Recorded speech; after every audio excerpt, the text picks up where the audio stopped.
I'm Robert McBride, and this is Everyday People, a program in which we investigate the lives of people making a difference in our community.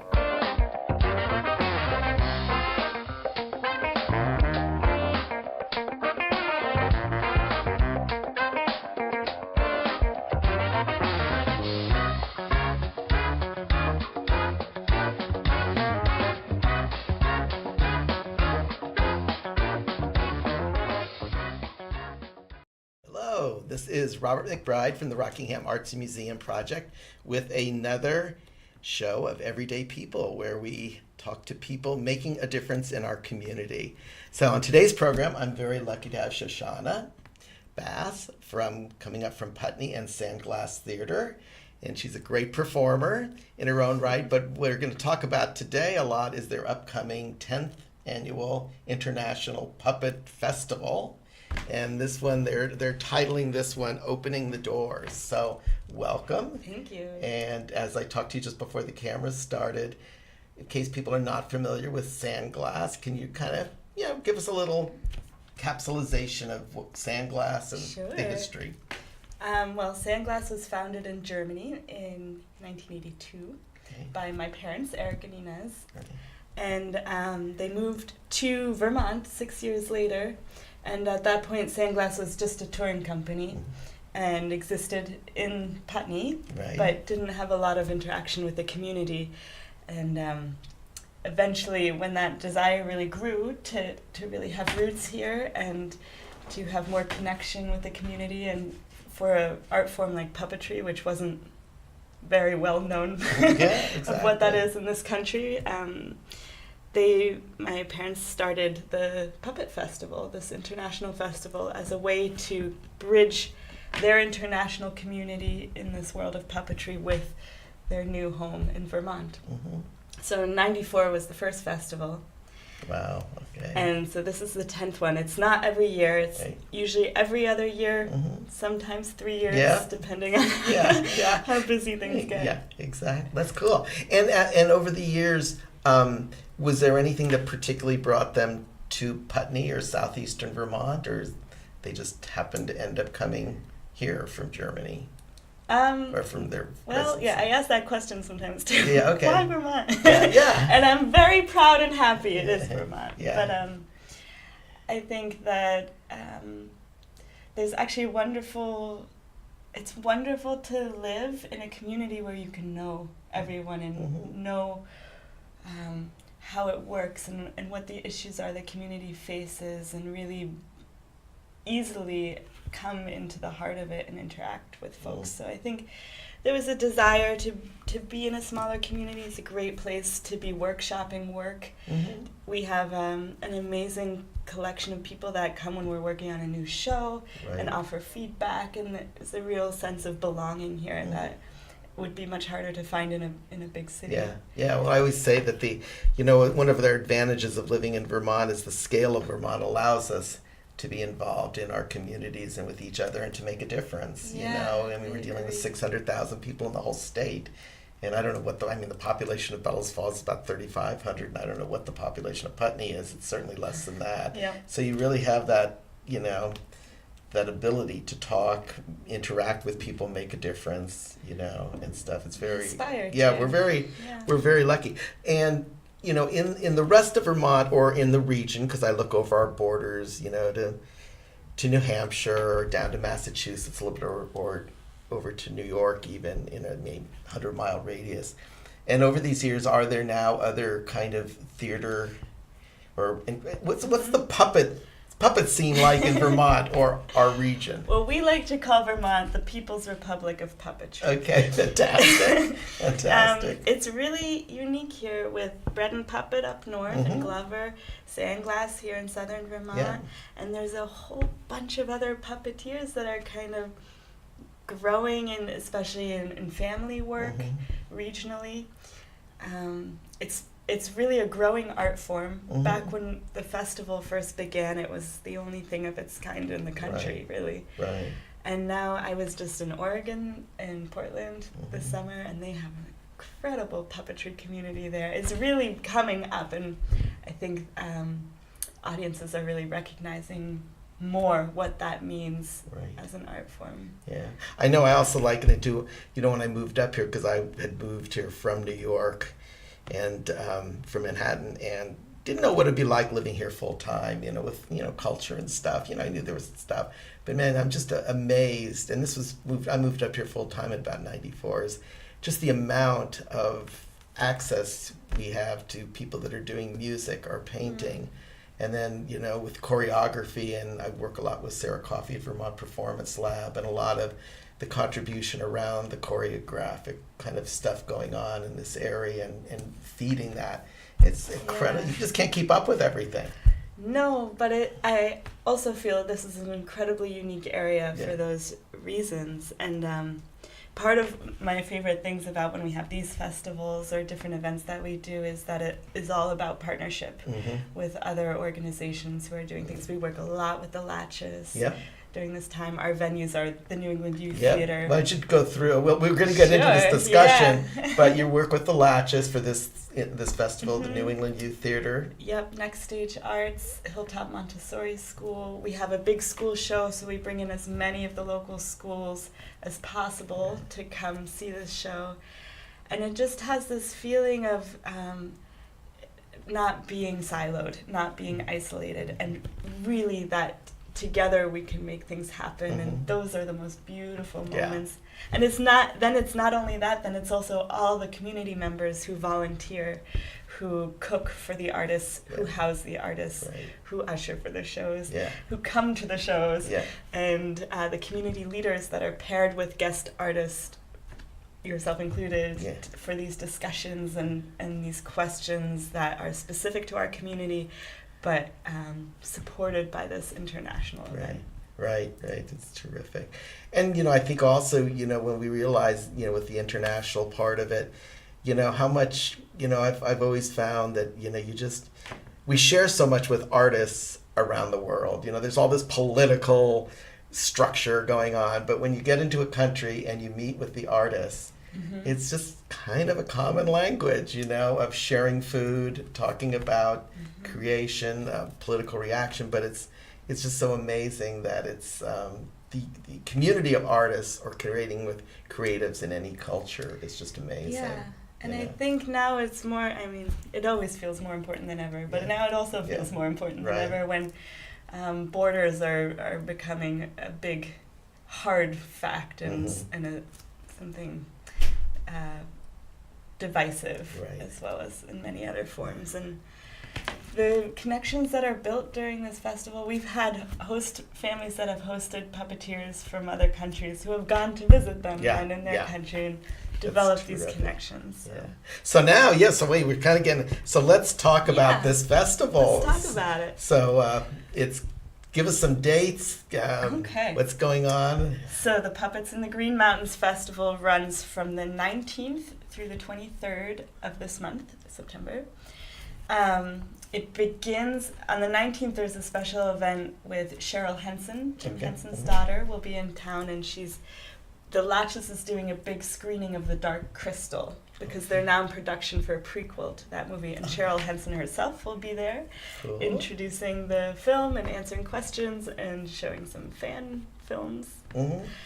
And then on the 20th, the festival officially opens with a big gala celebration, which is a great way to, it's also a fundraiser. It's a great way to support the festival and Sandglass for events like this and schmooze with the artists, and there's a little pop-up performance and a band and catered food.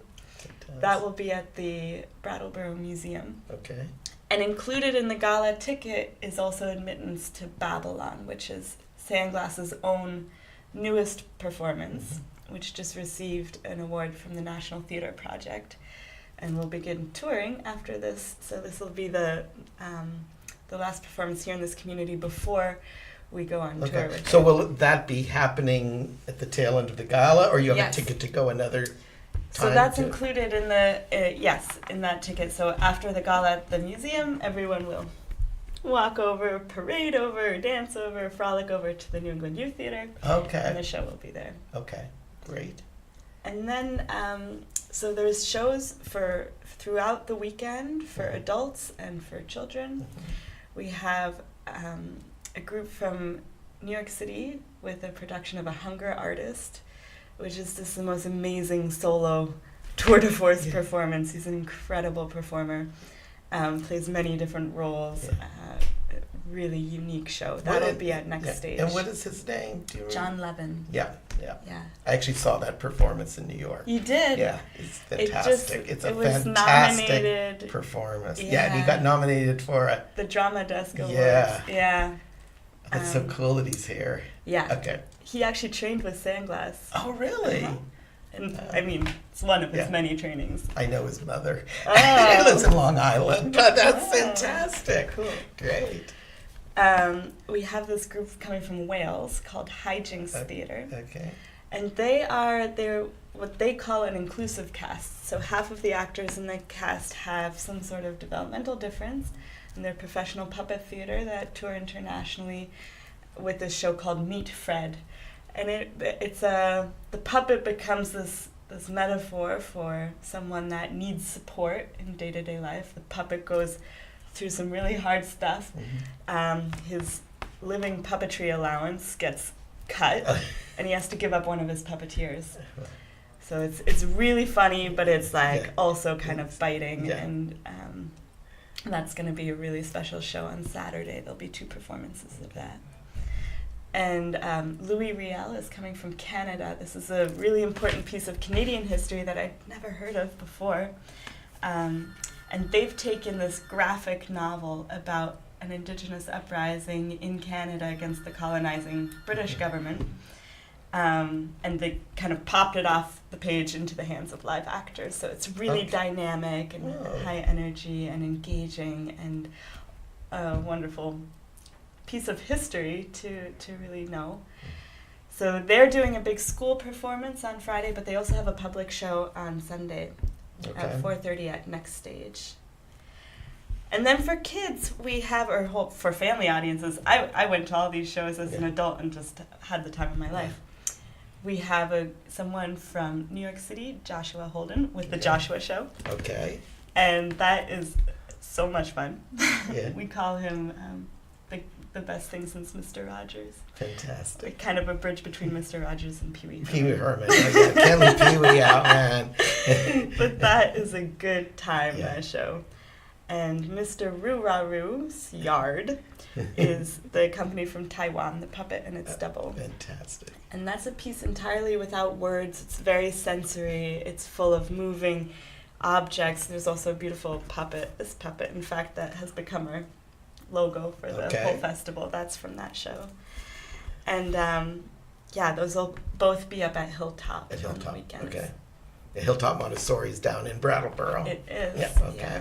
Yeah. Great. So if someone wanted to attend everything, is it possible? It is possible, I mean, yes. Yeah. We build the festival exactly in that way. And not only that, the festival is themed around access and inclusion. These are our kind of guiding contexts for the whole thing. So there is, you can go to one individual show or 2, but there's also this discussion that's kind of following through the whole weekend, starting with a keynote by Tracy Broyles, who's done a lot of work in social activism and puppetry and the bridge between that. And she'll be contextualizing this whole discussion for us. Her talk is called Walk Softly and Carry a Big Puppet. Okay, great, fantastic. And that'll be on Friday at 5:30 at the New England Youth Theater. And then there'll be these lunchtime discussions that carry through the weekend where we pair guest artists with community leaders to discuss a certain angle on this topic. So, for example, we have a member of Babylon, our own show about refugees. We'll be talking with Steve Crofter from the Vermont Community Asylum Seekers Project. Sure. We've talked to him on this program. Oh, great. Yeah. And there'll be someone representing a first-person voice as well at that interview. So they'll be discussing the idea of inclusion in the idea of whose stories we are hearing, whose stories we're making space for and giving time to, and whose stories are involved in a historical context and all these things. And then on Saturday, there's a discussion between the director from Hijinks Theatre from Wales and Laura Tucker, who runs the Theatre Adventure program in Brattleboro. Okay. And they're talking about disability in today's world and what that looks like, and what our perceptions are of the professional world and what it looks like, and what kind of assumptions we come up against. And then, of course, on Sunday, you yourself. Down to the wire here. We'll be talking with Chai Yin from the Taiwanese company about community art space making and what that means in terms of access, what people's access are to the arts and to a kind of cultural, sustainable backbone. It'd be good now because with some of the listeners, can you just give us the webpage? Yeah. Because so people can go and get all this information we're discussing in case some people, listening to us now can't keep listening. Yeah, for tickets and information, puppetsinthegreenmountainsfestival.com. Great. So the accessibility, which is a kind of an overriding theme of opening the doors, and we were talking a little bit before the camera started about, we talk about accessibility in this sense of, physical, cultural, and economic, basically. And I think it's really kind of exciting, that you're really addressing this. And it's an evolution, like it seems like, has every international puppet festival had sort of a subtag, quote-unquote theme, or is that something that's happened in the last few, like the previous one you're saying was... The previous one was the first time that we really contextualized something that was called Walking to the Borders, and that festival was all about compassionate borders and humanization and immigration and these issues. And that was the first time we had a company from Cuba here, and they got their visas on the day they had to fly to come here. That's a little nerve-wracking for them and you and everybody. It's always such a representation of what we're actually talking about. Theater is there, you're right. So, this has been a more recent development for us as Sandglass's values have shifted, or our missions have kind of crystallized a little more in terms of why we do the work we do, why we're doing it here in this community, what we can do that for our part, and so it's also a process within the whole festival. I find I grow from the beginning to the end of this whole process. I'm learning so much. Laura Tucker has actually been a big guidance for me in understanding that creating access is it's not just a venue that's physically accessible. It's not just a ramp, although that is also very important. So I've written social stories for each of the performances for families or audiences that need a kind of orientation into what exactly the experience will look like to go to this venue and watch this particular show, what they will see, what they will experience, what they'll be sitting on. And so they can be downloaded off the website, puppetsinthegreenmountains.com. Okay, excellent. And Hijinks Theatre offers something called a touch tour, which I'd also never heard about. It's opening my mind, and it's an opportunity for any audience members that would like to come an hour earlier to get very up close with the puppets and the actors and touch things for any sight reasons or sensory reasons, to just be in the space early to make the transition into understanding that theatrical, magical world. So that's available if people let the box office know 24 hours in advance. We accommodate that. Wow. This is so cool. It's it cool. really is, I have one more point. Please. Thank you to a grant from the Vermont Community Foundation. We also have subsidized tickets available for low-income families or people that would otherwise not attend, or schools that need some support to be able to bring their classes to some of the shows. So that's also available by getting in touch with Sandglass.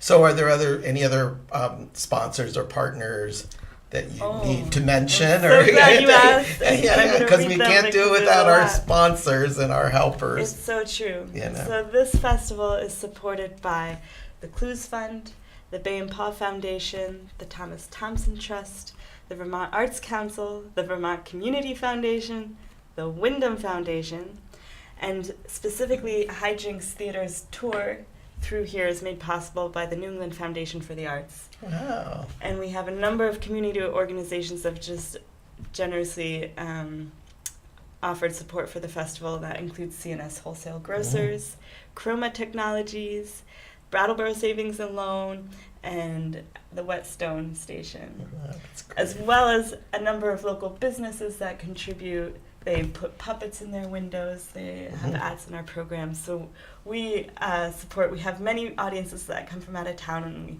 hope that it'll just continue to cycle through. Right. Well, it's like it's kind of you prepared the whole Thanksgiving dinner. We got it there. Now we need the guests. So ticket buyers, you out there in the audience, we really want you to go on that webpage again, which is puppetsinthegreenmountains.com. right, and go there and look over the programming and see if you can buy some tickets online. And I'm sure they would make great gifts for people, and that even if you can't go there, and and if you can't be there and would like to send in a donation to Sandglass Theater, I'm sure they would be very, very grateful and appreciative, so they can keep their work going. It's so important that so much energy goes into this thing, not only to produce the final piece with that, but all of the work around doing it as a performance. We're all performers or audience at one time, just shifting all the time between those two things, whether we're on stage or not, So it's kind of cool. And stuff. So you said it kicks off again. The first performance would actually be the night of the gala. I mean, people could buy tickets to that performance as well as the gala people that get a ticket, or is there enough room for everybody? Right or now what? there's only the Gala Babylon ticket available. Right. It's sold out in terms of just community tickets for just that show. Okay. But the Friday show still has tickets. Okay, great. Yeah. Great. And have you found with tickets purchased, I mean, it's always difficult, and we were talking about this a little in advance, that, when you're doing a programming and trying to sell tickets, you just love those tickets to be sold in advance. But a lot of Vermont is, they read it on the bulletin board and they kind of show up at the event and stuff. But has there been I would imagine, since it's an international puppet festival, that people would be maybe coming in from a variety of places to see this, because it's not going to be traveling anywhere else. So is there an audience you have that comes down from Burlington or Montreal or up from New York or something? All of the above. Yeah, we have all of the above. And we also this year have the Puppeteers of America, which is the National Puppetry Association, I guess you would call it. And they do a festival every other year, a national one, and then on off years they do a regional festival. Oh. So the Northeast Mid-Atlantic regional festivals are actually all coming to Vermont, to Brattleboro, to join us for our festival and kind of combining it. Fantastic. Which means that there are also, as if that wasn't enough, there are also workshops all weekend at SIT.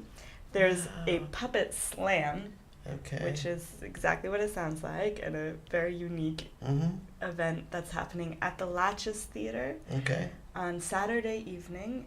The Latches is celebrating their 80-year anniversary that same day, so they have events going all day, and they'll finish at 10 with this big puppet slam. Fantastic. They have a puppetry exhibition in the store, and just a whole bunch of a professional day for teaching artists and therapists. So that's all on their webpage, Puppet Homecoming. Well, bravo. This is so fantastic. I think we're going to run out of time. We're going to get the high sign here. So I wanted to thank you again, Soshana, for coming and sharing this great event, and really encourage our audience to spread the word to friends and everything, and hopefully partake in something. But all year round, Sandglass is putting on performances, so don't be a stranger to them. And I have to be remiss if I didn't thank Fact TV for being such a great resource in our community for allowing things to happen, and also to thank Chroma Technology First Light, National Endowment for the Arts, and the Vermont Arts Council for helping to keep RAMP going. Until next time, thank you.